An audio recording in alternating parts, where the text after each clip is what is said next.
আসসালামু আলাইকুম। আপনাদের সবাইকে ল অফিস অফ ইশতিয়াক আহমেদের পক্ষ থেকে আমি অ্যাডভোকেট ইশতিয়াক আহমেদ স্বাগত জানাচ্ছি।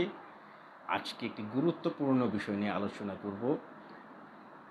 সেটি হচ্ছে আসামিদের আইনজীবী সাথে পরামর্শ করার কিংবা আইনজীবী নিয়োগ দানের অধিকার, যেটি আমাদের সংবিধানের আর্টিকেল 33-তে আছে।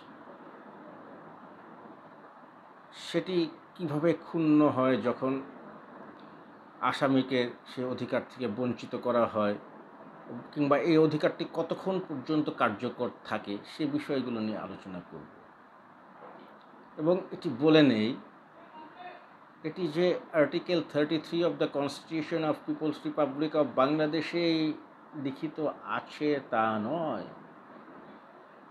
এটি the code of criminal procedure 1898-এর সেকশন 340-তে আছে। এবং শুধু যে এটি বাংলাদেশের সংবিধানেই আছে তা নয়, ভারতের সংবিধানের আর্টিকেল 22-এ এই বিষয়টিকে উল্লেখ করা হয়েছে, আমেরিকার সংবিধানে উল্লেখ করা হয়েছে, পাকিস্তান সহ অন্যান্য দেশের সংবিধানেও এই বিষয়টিকে উল্লেখ করা হয়েছে। এখন আসেন, আর্টিকেল 33-তে কি বলা আছে, যে আসামি গ্রেফতার হলে তাকে সাথে সাথে কারণ জানাতে হবে, আইনজীবী তার পছন্দ মতো আইনজীবীর সাথে পরামর্শ করার সুযোগ দিতে হবে। আমার আলোচনার বিষয় হচ্ছে পছন্দ মতো আইনজীবীর সাথে পরামর্শ করার সুযোগ দেওয়া কিংবা আইনজীবী নিয়োগ দেওয়া। সিআরপিসি সেকশন 340-তেও সেম বিধান আছে, যে আসামিকে আইনজীবীর সাথে পরামর্শ করার সুযোগ দিতে হবে, যাতে করে সে নিজেকে ডিফেন্ড করার সুযোগ পায়। এখন এই অধিকারটা শুরু হচ্ছে তিনি যখন থেকে গ্রেফতার হচ্ছেন তখন থেকে, অর্থাৎ প্রি ট্রায়াল স্টেজ থেকে নিয়ে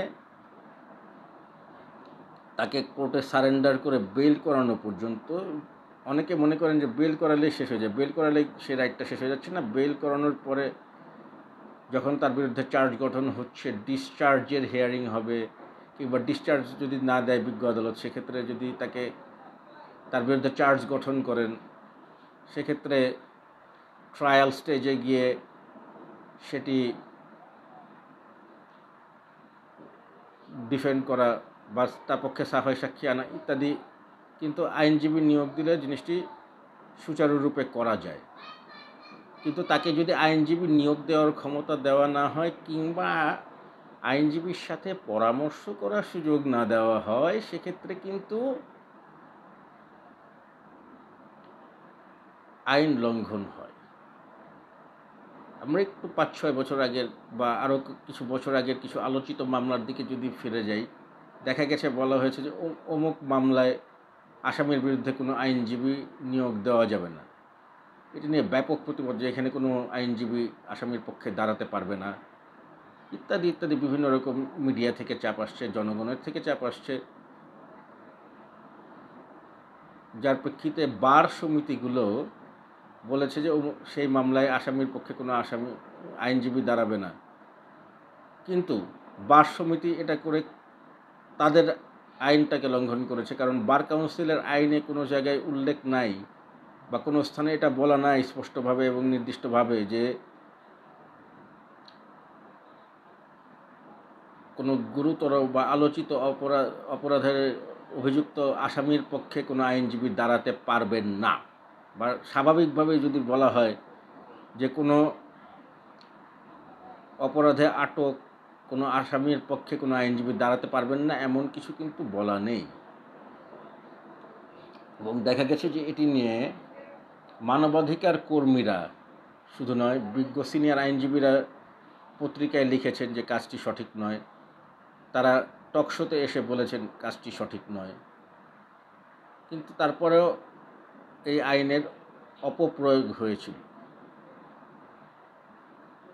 বার কাউন্সিল আইন অনুযায়ী একজন আইনজীবী হিসাবে আমি কিংবা আপনি, আমার কাছে কিংবা আপনার কাছে কোনো এই ধরনের অপরাধী বা আসামি যদি আসেন, তার মামলাটি আমরা গ্রহণ করতে পারি, গ্রহণ নাও করতে পারি।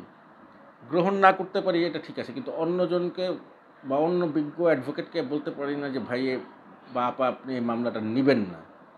এটা আইনসঙ্গত নয়। এবং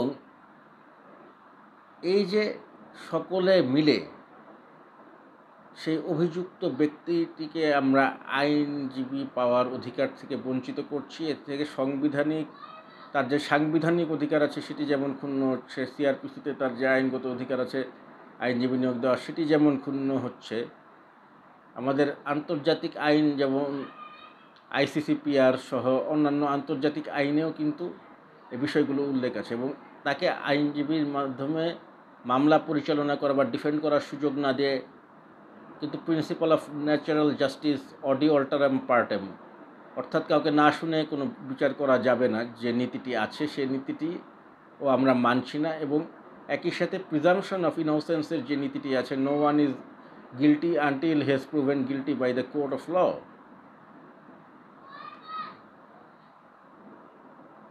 তার আগে তো তাকে আমি, আপনি কিংবা অন্য কেউ কখনো দোষী সাব্যস্ত করতে পারি না।